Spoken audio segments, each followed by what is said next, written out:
बहू, तेरी औकात बस इस घर में खाना बनाने की है। सास कमला देवी ने जैसे ही रिश्तेदारों के सामने यह बात कही, आरती ने चुपचाप अपनी चूड़ियां उतारी और मेज पर रख दी। फिर अपने पति अमित की तरफ देखकर बोली, आज फैसला आप कर दीजिए।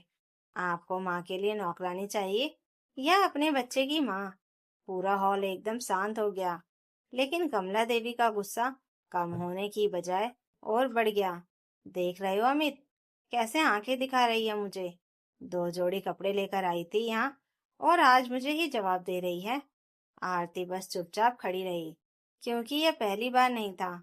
सुबह से रात तक काम करवाना, हर बात पर ताना मारना, फोन तक चेक करना, यह सब उसकी जिंदगी का हिस्सा बन चुका था।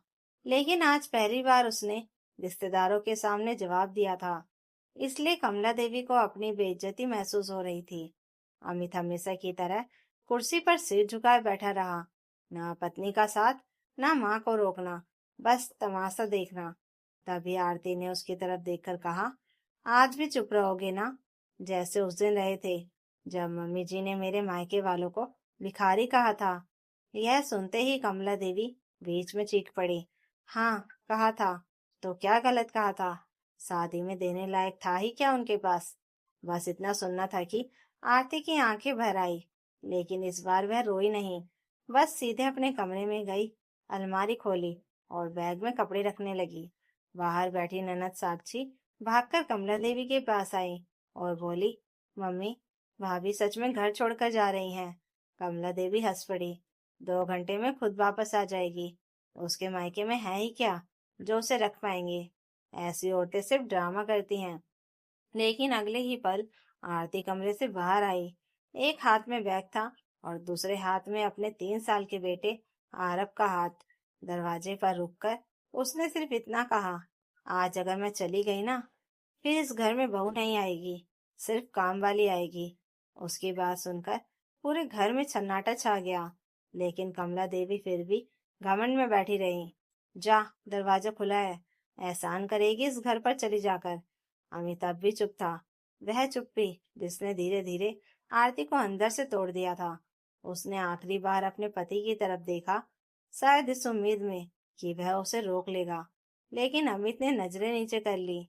आरती बेटे का हाथ पकड़कर घर से बाहर निकल गई। दरवाजा बंद होने की आवाज इतनी तेज थी कि पहली बार अमित घबरा गया। साक्षी धीरे से बोली, भैया, भाभी सच में चली गई।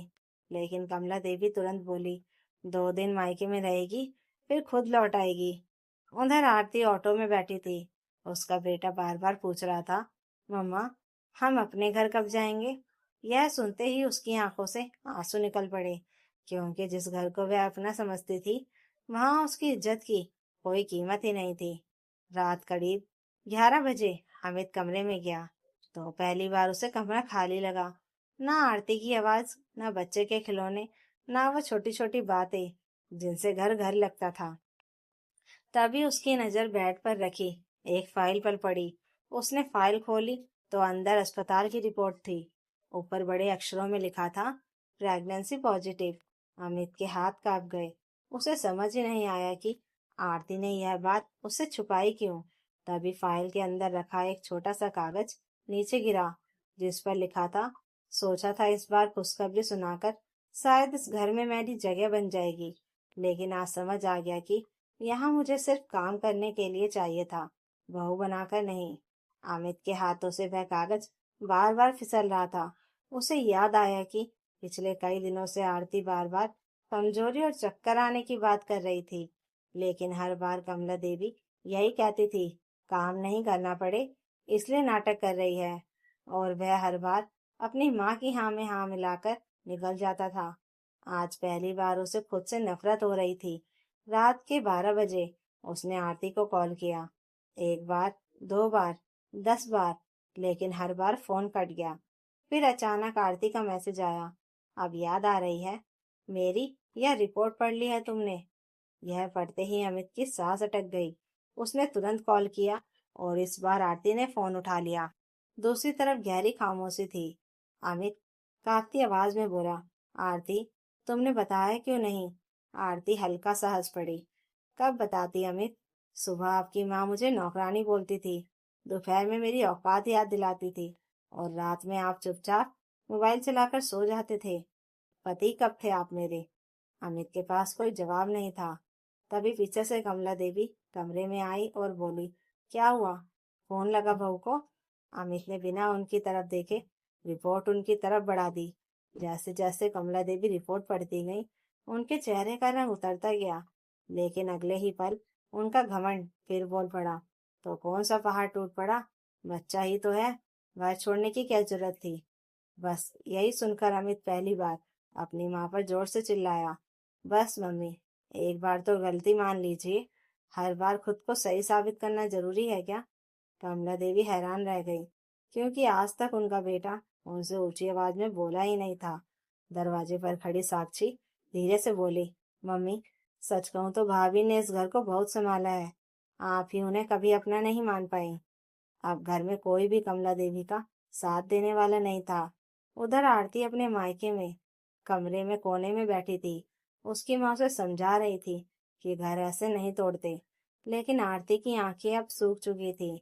उसने धीरे से कहा, माँ, घर तब टूटता है जब औरत की इज्जत टूट जाती है, और मेरी इज्जत तो बहुत पहले टूट चुकी थी। तभी बाहर से उसके पिता की आवाज आई, आरती, दामाद जी आए हैं। यह सुनते ही कमरे में सन्नाटा छा गया।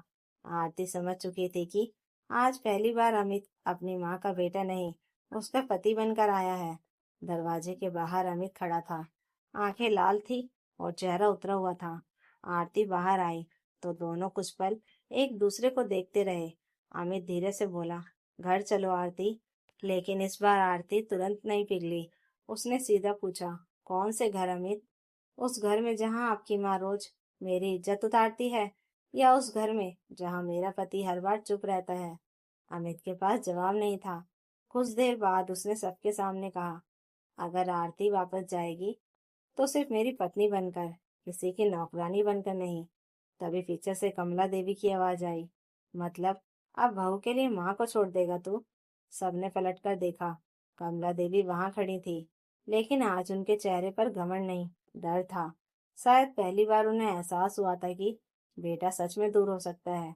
वह धीरे धीरे आरती के पास आई और धीमी आवाज में बोली, गलती हो गई मुझसे। पूरे घर में सन्नाटा छा गया, क्योंकि यही वही औरत थी जिन्होंने जिंदगी में कभी किसी से माफी नहीं मांगी थी। उनकी आंखों में आंसू आ गए। मैं बस अपने बेटे को खोने से डरती थी, इसलिए तुझे कभी अपना नहीं बना पाई। आरती की आंखें भर आई, लेकिन उसने तुरंत कुछ नहीं कहा। तभी छोटा आरव भागकर अमित के पास गया और बोला, पापा, अब हम अपने घर जाएंगे ना?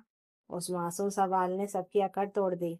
अमित ने वही फैसला लिया, आज के बाद इस घर में कोई किसी की बेइज्जती नहीं करेगा, ना बहू की, ना माँ की, क्योंकि परिवार डर से नहीं, इज्जत से बचता है। कमला देवी चुपचाप सोफे पर बैठ गई।